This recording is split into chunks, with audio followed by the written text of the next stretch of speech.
ಎಲ್ಲ ಕನ್ನಡದ ಮನಸ್ಸುಗಳಿಗೆ ನಮಸ್ಕಾರ. ಪ್ರಮುಖ ಹಾಗೂ ಸ್ವಾರಸ್ಯಕರ ಸುದ್ದಿಗಳೊಂದಿಗೆ ನಾನು ಭುವನ. ನೀವು ನೋಡ್ತಾ ಇದ್ದೀರಾ ಬಿಪಿ ನ್ಯೂಸ್ ಕನ್ನಡ. ಇದು ಫಸ್ಟ್ ಫೋಕಸ್.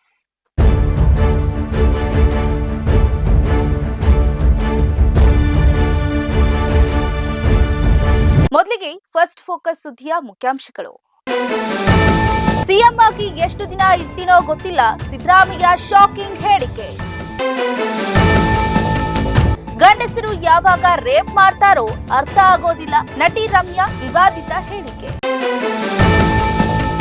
ಬಳ್ಳಾರಿ ಗುಂಡಿನ ಪ್ರಕರಣ ಪೂರ್ವ ನಿಯೋಜಿತ ಕೃತ್ಯ, ರೆಡ್ಡಿ ಆರೋಪ. ಕನ್ನಡ ಚಿತ್ರ ನಟನಿಗೆ ಪತ್ನಿ ಕಾಟ, ಪತ್ನಿ ತಡಿತಕ್ಕೆ ಪೊಲೀಸ್ಗೆ ದೂರು. ನಾಳೆ ರಿಲೀಸ್ ಆಗ್ತಾ ಇಲ್ಲ ದಳಪತಿ ವಿಜಯ್ ಜನನಾಯಕನ್. ಇದೀಗ ಫಸ್ಟ್ ಫೋಕಸ್ ವಾರ್ತೆಗಳ ವಿವರ ನೋಡೋಣ. ಸಿಎಂ ಆಗಿ ಎಷ್ಟು ದಿನ ಇರ್ತೀನೋ ಗೊತ್ತಿಲ್ಲ, ಸಿಎಂ ಸಿದ್ದರಾಮಯ್ಯ ಅವರು ಈ ರೀತಿಯಾದಂತ ಶಾಕಿಂಗ್ ಹೇಳಿಕೆಯನ್ನ ನೀಡಿದ್ದಾರೆ. ಸದ್ಯ ಕರ್ನಾಟಕದ ಮಾಜಿ ಮುಖ್ಯಮಂತ್ರಿ ಡಿ ದೇವರಾಜ ಅರಸು ಅವರ ದೀರ್ಘಾವಧಿಯ ಆಡಳಿತದ ದಾಖಲೆಯನ್ನ ಸರಿಗಟ್ಟುವ ಬೆನ್ನಲ್ಲೇ ಮುಖ್ಯಮಂತ್ರಿ ಸಿದ್ದರಾಮಯ್ಯ ಅವರು ರಾಜಕೀಯ ನಿವೃತ್ತಿಯ ಬಗ್ಗೆ ಅಚ್ಚರಿಯ ಸುಳಿವನ್ನ ನೀಡಿದ್ದಾರೆ. ಹಾವೇರಿಯಲ್ಲಿ ನಡೆದಂತ ವಿವಿಧ ಅಭಿವೃದ್ಧಿ ಕಾಮಗಾರಿಗಳ ಉದ್ಘಾಟನಾ ಸಮಾರಂಭದಲ್ಲಿ ಮಾತನಾಡಿದಂತ ಅವರು, ಜನರ ಆಶೀರ್ವಾದ ಇರುವವರೆಗೂ ಮಾತ್ರ ತಾನು ರಾಜಕೀಯದಲ್ಲಿ ಇರುವುದಾಗಿ ಹೇಳಿದ್ದಾರೆ. ಇನ್ನು ಜನರ ಪ್ರೀತಿ ಮತ್ತು ಬೆಂಬಲದಿಂದ ನಾನು ಈ ಹಂತಕ್ಕೆ ಬಂದಿದ್ದೇನೆ, ಆದ್ರೆ ಇನ್ನೂ ಎಷ್ಟು ದಿನ ರಾಜಕೀಯದಲ್ಲಿ ಸಕ್ರಿಯವಾಗಿರ್ತೇನೆ ಎಂಬುದು ನನಗೇ ತಿಳಿದಿಲ್ಲ. ಹಾಗಾಗಿ ಇನ್ನು ಯಾವುದೇ ದಾಖಲೆಗಳನ್ನ ಮುರಿಯುವ ಉದ್ದೇಶದಿಂದ ನಾನು ರಾಜಕಾರಣ ಮಾಡ್ತಾ ಇಲ್ಲ. ಇದೊಂದು ಜನಸೇವೆಯ ಭಾಗ್ಯ ಅಂತ ಹೇಳಿ ಭಾವನಾತ್ಮಕವಾಗಿ ಮಾತನಾಡಿದ್ದಾರೆ. ಇದೇ ವೇಳೆ ತಾವು 5 ವರ್ಷಗಳ ಪೂರ್ಣ ಅವಧಿಯನ್ನ ಯಶಸ್ವಿಯಾಗಿ ಪೂರೈಸುವ ವಿಶ್ವಾಸವನ್ನು ಕೂಡ ವ್ಯಕ್ತಪಡಿಸಿದ್ದಾರೆ. ಮತ್ತೊಂದೆಡೆ ತಮ್ಮ ಆಡಳಿತದ ಬಗ್ಗೆ ಟೀಕೆ ಮಾಡ್ತಾ ಇರುವಂತಹ ಬಿಜೆಪಿಯ ವಿರುದ್ಧ ಕಿಡಿಕಾರಿದಂತಹ ಮುಖ್ಯಮಂತ್ರಿಗಳು, ವಿರೋಧ ಪಕ್ಷದವರು ಸುಳ್ಳು ಹೇಳೋದ್ರಲ್ಲಿ ಪರಿಣಿತರು ಅಂತ ಹೇಳಿ ತಿರುಗೇಟನ್ನ ಕೂಡ ಕೊಟ್ಟಿದ್ದಾರೆ. ರಾಜ್ಯದ ಖಜಾನೆ ಖಾಲಿ ಆಗ್ತಾ ಇದೆ ಅಂತ ಹೇಳಿಕೆಗಳೇನಿದೆ, ಆರೋಪಗಳೇನಿದೆ ಅದನ್ನ ತಳ್ಳಿ ಹಾಕಿದ್ದಾರೆ. ಜನರ ಕಲ್ಯಾಣಕ್ಕಾಗಿ ಮತ್ತು ಸರ್ಕಾರ ಸದಾ ಬದ್ಧವಾಗಿರುತ್ತೆ ಅಂತ ಹೇಳಿ ಸ್ಪಷ್ಟನೆಯನ್ನ ನೀಡಿದ್ದಾರೆ. ಜನರ ಆಶೀರ್ವಾದದಿಂದ ಇಲ್ಲಿವರೆಗೂ ಬಂದಿದ್ದೀನಿ. ಇನ್ನೆಷ್ಟು ದಿನ ಇರ್ತೀವಿ ಅಂತ ಗೊತ್ತಿಲ್ಲ. ಇಲ್ಲಿವರೆಗೆ ಬಂದಿದ್ದೀವಿ, ಮುಂದೇನೂ ಕೂಡ ಮುಂದುವರಿತಕ್ಕಂಥ ಕೆಲಸ ಮಾಡ್ತೀವಿ. ಜನರ ಆಶೀರ್ವಾದ ಇರೋವರೆಗೆ ರಾಜಕೀಯದಲ್ಲಿ ಇರ್ತೀವಿ. ನನ್ನ ಆಡಳಿತ ತೃಪ್ತಿ ಇದೆ. ಬಿಜೆಪಿಯವರು ಸುಳ್ಳು ಹೇಳೋದ್ರಲ್ಲಿ ನಿಶ್ಚಿಮರು, ಬರೀ ಸುಳ್ಳು ಹೇಳ್ತಾ ಇದ್ದಾರೆ ಅವರು.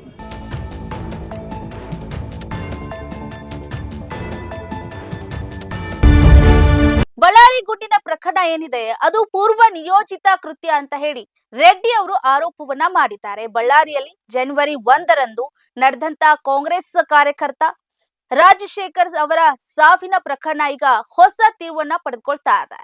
ಈ ಘಟನೆಯು ಆಕಸ್ಮಿಕವಲ್ಲ, ಇದೊಂದು ಪೂರ್ವ ಯೋಜಿತ ಪಿತೂರಿ ಅಂತ ಹೇಳಿ ಗಂಗಾವತಿ ಶಾಸಕ ಜನಾರ್ದನ್ ರೆಡ್ಡಿ ಗಂಭೀರ ಆರೋಪವನ್ನ ಮಾಡಿದ್ದಾರೆ. ಇನ್ನು ಬಳ್ಳಾರಿಯಲ್ಲಿ ಮಹರ್ಷಿ ವಾಲ್ಮೀಕಿಯ ಪ್ರತಿಮೆ ಅನಾವರಣದ ಬ್ಯಾನರ್ ಕಟ್ಟುವ ವಿಚಾರದಲ್ಲಿ ಕಾಂಗ್ರೆಸ್ ಮತ್ತು ಬಿಜೆಪಿ ಕಾರ್ಯಕರ್ತರ ನಡುವೆ ಸಂಘರ್ಷ ಉಂಟಾಗಿತ್ತು. ಈ ವೇಳೆ ನಡೆದಂತ ಗುಂಡಿನ ದಾಳಿಯಲ್ಲಿ ರಾಜಶೇಖರ್ ಮೃತಪಟ್ಟಿದ್ರು. ಈ ಕುರಿತು ಸುದ್ದಿಗೋಷ್ಠಿಯನ್ನ ನಡೆಸಿದಂತ ಜನಾರ್ದನ್ ರೆಡ್ಡಿ ಈ ಘಟನೆಗೆ ಸಂಬಂಧಿಸಿದಂತ ವಿಡಿಯೋ ಒಂದನ್ನ ಬಿಡುಗಡೆ ಮಾಡಿದ್ದಾರೆ. ಕಾಂಗ್ರೆಸ್ ಶಾಸಕ ನಾರಾ ಭರತ್ ರೆಡ್ಡಿ ಅವರ ಸೂಚನೆಯ ಮೇರೆಗೆ ಅವರ ಬೆಂಬಲಿಗರು ಈ ಹತ್ಯೆಯನ್ನ ಮಾಡಿದ್ದಾರೆ ಅಂತ ಹೇಳಿ ದೂರಿದ್ದಾರೆ. ಬ್ಯಾನರ್ ಗಲಾಟೆಯ ನಡುವೆ ರಾಜಶೇಖರ್ ಅವರು ಅಲ್ಲಿಂದ ತಪ್ಪಿಸಿಕೊಳ್ಳೋದಕ್ಕೆ ಪ್ರಯತ್ನಿಸ್ತಾ ಇದ್ರು. ಅವರನ್ನ ಹತ್ತಿರದಿಂದ ಗುರಿಯಾಗಿಸಿ ಶೂಟ್ ಮಾಡಲಾಗಿದೆ ಅಂತ ಜನಾರ್ದನ್ ರೆಡ್ಡಿ ವಿವರಿಸಿದ್ದಾರೆ. ಇದು ಉದ್ದೇಶ ಪೂರ್ವಕವಾಗಿ ನಡೆದಂತ ಕೊಲೆ ಅಂತ ಹೇಳಿ ಪ್ರತಿವಾದಿಸಿದ್ದು. ಶಾಸಕ ಭರತ್ ರೆಡ್ಡಿ ಅವರನ್ನ ಕೂಡ್ಲೆ ಬಂಧಿಸಬೇಕು ಅಂತ ಹೇಳಿ ಒತ್ತಾಯವನ್ನ ಮಾಡಿದ್ದಾರೆ. ಸದ್ಯ ಪ್ರಕರಣ ಇನ್ನಷ್ಟು ಕೂಡ ತನಿಖೆಗಳು ಆಗ್ತಾ ಇದೆ. ಈ ಪ್ರಕರಣದಲ್ಲಿ ಪೊಲೀಸರು ಈಗಾಗಲೇ 26 ಜನರನ್ನ ಬಂಧಿಸಿದ್ದಾರೆ. ತನಿಖೆ ಕೂಡ ಮುಂದುವರೆದಿದೆ.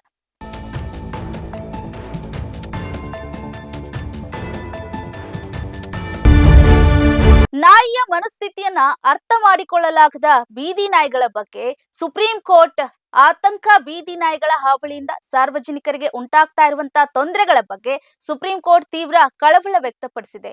ನಾಯಿಗಳು ಕಚ್ಚುವುದು ಮಾತ್ರವಲ್ಲದೆ ರಸ್ತೆಗಳಲ್ಲಿ ವಾಹನ ಸವಾರರನ್ನ ಅಟ್ಟಾಡಿಸುವುದರಿಂದ ಪ್ರಾಣ ಅಪಾಯ ಕೂಡ ಸಂಭವಿಸ್ತಾ ಇದೆ.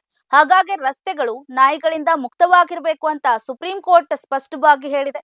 ನಾಯಿಗಳ ಮನಸ್ಥಿತಿಯನ್ನ ಅರ್ಥ ಮಾಡಿಕೊಳ್ಳುವುದು ಅಸಾಧ್ಯ ಅಂತ ಹೇಳಿ ಅಭಿಪ್ರಾಯವನ್ನ ವ್ಯಕ್ತಪಡಿಸಿರುವಂತಹ ನ್ಯಾಯಪೀಠ ನಾಯಿಗಳ ಕಾರಣದಿಂದ ರಸ್ತೆಯಲ್ಲಿ ಸಂಚರಿಸುವ ದ್ವಿಚಕ್ರ ವಾಹನಗಳು ಮತ್ತು ಸೈಕಲ್ ಸವಾರರಿಗೆ ಹೆಚ್ಚಿನ ಅಪಾಯವಿದೆ ಅಂತ ಎಚ್ಚರಿಸಿದೆ.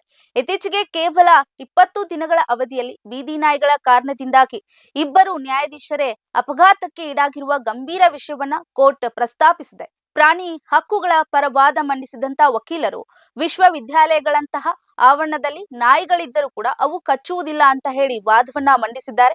ಇದಕ್ಕೆ ಪ್ರತಿಕ್ರಿಯಿಸಿದಂತ ನ್ಯಾಯಾಲಯ, ನಾವು ನಾಯಿಗಳನ್ನ ಕೊಲ್ಲಬೇಕು ಅಂತ ಹೇಳ್ತಾ ಇಲ್ಲ, ಆದ್ರೆ ಸಾರ್ವಜನಿಕರ ಸುರಕ್ಷತೆಯ ದೃಷ್ಟಿಯಿಂದ ರಸ್ತೆಗಳಲ್ಲಿ ನಾಯಿಗಳನ್ನ ಇಲ್ಲದಂತೆ ಎಚ್ಚರಿಕೆ ವಹಿಸೋದು ಅಗತ್ಯ ಅಂತ ಹೇಳಿದ್ದಾರೆ. ಅಲ್ಲದೆ ಈ ಜವಾಬ್ದಾರಿಯಿಂದ ನುಣುಚಿಕೊಳ್ತಾ ಇರುವಂತ ಅಧಿಕಾರಿಗಳ ನಡೆಗೆ ಕೂಡ ಅಸಮಾಧಾನವನ್ನು ವ್ಯಕ್ತಪಡಿಸಿದೆ.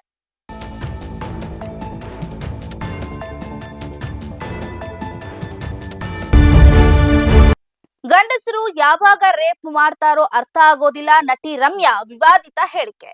ಬೀದಿ ನಾಯಿಗಳ ಹಾವಳಿ ತಡೆಗಟ್ಟುವ ನಿಟ್ಟಿನಲ್ಲಿ ಇತ್ತೀಚೆಗೆ ಸುಪ್ರೀಂ ಕೋರ್ಟ್ ವ್ಯಕ್ತಪಡಿಸಿದಂತ ಅಭಿಪ್ರಾಯಕ್ಕೆ ನಟಿ ಹಾಗೂ ಮಾಜಿ ಸಂಸದೆ ರಮ್ಯಾ ತೀವ್ರವಾಗಿ ಪ್ರತಿಕ್ರಿಯೆಯನ್ನ ನೀಡಿದ್ದಾರೆ.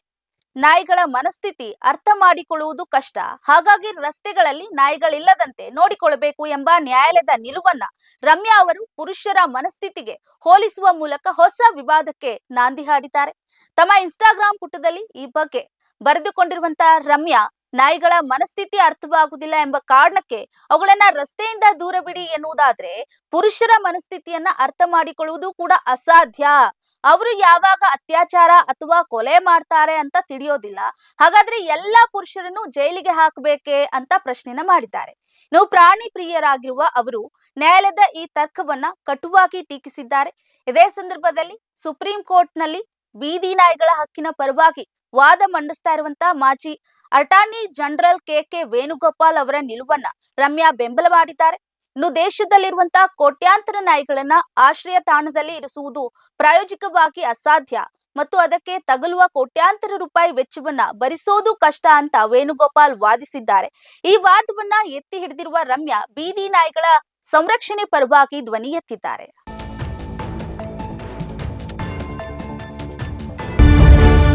ಕನ್ನಡ ಚಿತ್ರನಟನಿಗೆ ಪತ್ನಿ ಕಾಟ, ಪತ್ನಿ ಥಳಿತಕ್ಕೆ ಪೊಲೀಸ್ಗೆ ದೂರು. ಕನ್ನಡ ಚಿತ್ರರಂಗದ ಉದ್ಯೋನ್ಮುಖ ನಟ ಧನುಷ್ ರಾಜ್ ಮತ್ತು ಅವರ ಪತ್ನಿ ಆಶ್ರಿತಾ ಅವರ ದಾಂಪತ್ಯ ಜೀವನ ಇದೀಗ ಪೊಲೀಸ್ ಠಾಣೆ ಮೆಟ್ಟಿಲೇರಿದೆ.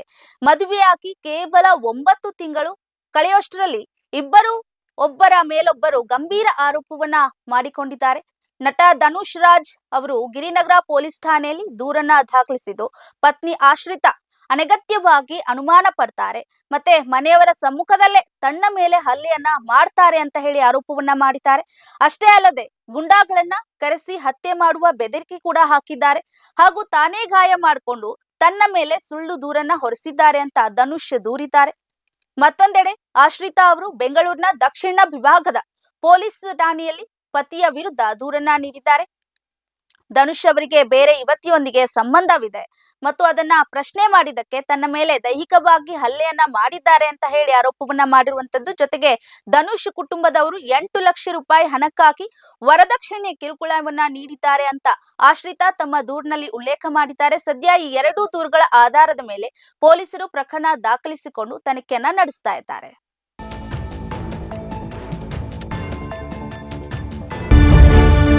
ದೇಶಕ್ಕಾಗಿ ಬಾಂಗ್ಲಾ ಪ್ರೀಮಿಯರ್ ನಿಂದ ಹೊರಬಂದ ರಿಧಿಮಾ Pathak Bangladesh premier league cricket ಟೂರ್ನಿಯಿಂದ ನನ್ನನ್ನ ಕೈಬಿಟ್ಟಿಲ್ಲ, ಬದಲಿಗೆ ನಾನೇ ವೈಯಕ್ತಿಕ ನಿರ್ಧಾರದಿಂದ ಹೊರಬಂದಿದ್ದೇನೆ ಅಂತ ಭಾರತ ಮೂಲದ ಖ್ಯಾತ ನಿರೂಪಕಿ ರಿಧಿಮಾ ಪಾಠಕ್ ಸ್ಪಷ್ಟನೆಯನ್ನ ನೀಡಿದ್ದಾರೆ.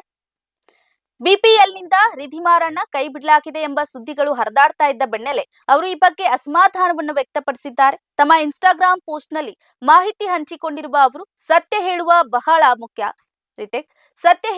ಬಹಳ ಮುಖ್ಯ. ನನ್ನನ್ನ ಯಾರು ಟೂರ್ನಿಯಿಂದ ತೆಗೆದು ಹಾಕಿಲ್ಲ, ಬದಲಾಗಿ ನಾನೇ ಹೊರಗೆ ಉಳಿಯಲು ನಿರ್ಧಾರವನ್ನ ಮಾಡಿದ್ದೇನೆ. ಯಾವುದೇ ಕೆಲಸ ಅಥವಾ ನಿಯೋಜನೆಗಿಂತಲೂ ನನಗೆ ನನ್ನ ದೇಶವೇ ಮೊದಲು ಅಂತ ತಿಳಿಸಿದ್ದಾರೆ. ಕ್ರಿಕೆಟ್ ಕ್ರೀಡೆಯನ್ನ ನಾನು ಅಪಾರವಾಗಿ ಗೌರವಿಸುತ್ತೇನೆ ಮತ್ತು ಸದಾ ಪ್ರಾಮಾಣಿಕತೆಯಿಂದ ಕೆಲಸವನ್ನ ಮಾಡುತ್ತೇನೆ. ನನ್ನ ನಿರ್ಧಾರಕ್ಕೆ ಬೆಂಬಲ ನೀಡಿದ ಎಲ್ಲರಿಗೂ ಕೂಡ ಧನ್ಯವಾದಗಳು ಅಂತ ರಿಧಿಮಾ ಬರೆದುಕೊಂಡಿದ್ದಾರೆ. ಈ ಬಾರಿಯೂ ಬಿಪಿಎಲ್ನಲ್ಲಿ ರಿಧಿಮಾ ನಿರೂಪಕಿಯಾಗಿ ಕಾಣಿಸಿಕೊಳ್ಳಬೇಕಿತ್ತು. ಆದರೆ ಟೂರ್ನಿ ಆರಂಭಕ್ಕೂ ಮುನ್ನವೇ ಅವರ ಈ ಅಚ್ಚರಿಯ ನಿರ್ಧಾರ ಕೈಗೊಂಡಿದ್ದಾರೆ.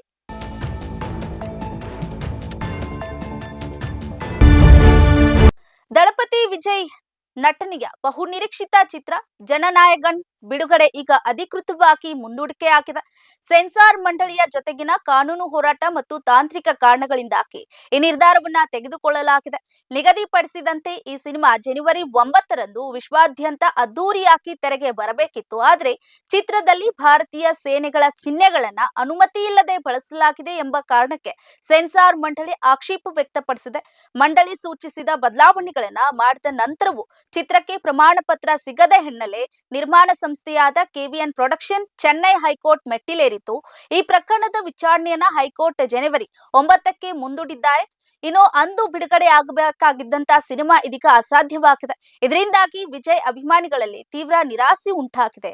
ನ್ಯಾಯಾಲಯದ ತೀರ್ಪಿನ ನಂತರ ಚಿತ್ರದ ಹೊಸ ಬಿಡುಗಡೆಗೆ ದಿನಾಂಕ ಪ್ರಕಟಣೆಯಾಗುವ ಸಾಧ್ಯತೆ ಇದೆ.